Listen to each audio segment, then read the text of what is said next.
Alo,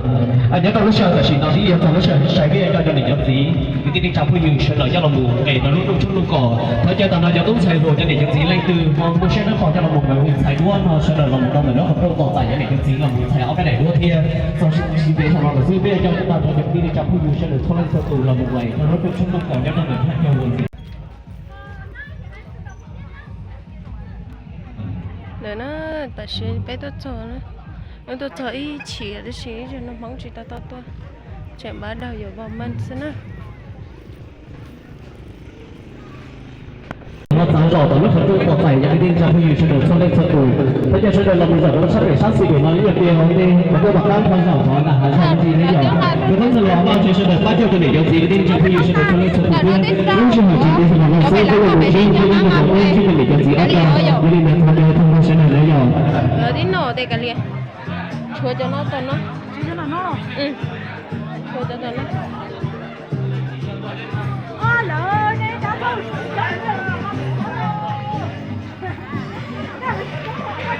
có cho ta đấy chúa có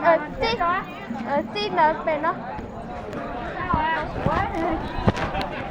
hả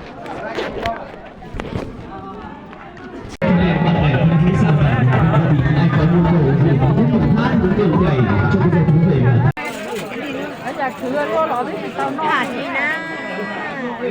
tao nó Hãy subscribe cho kênh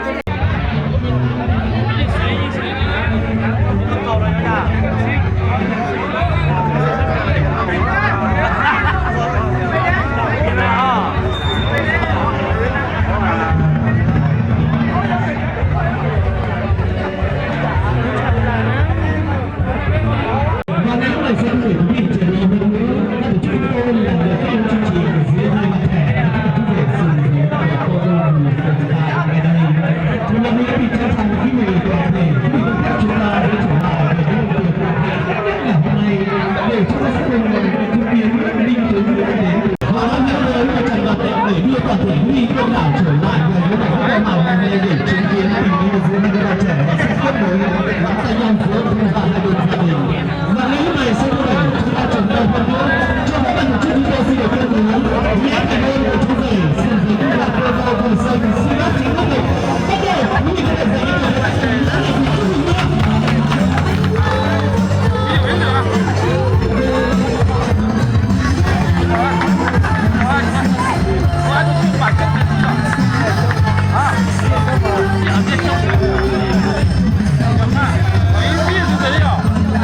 video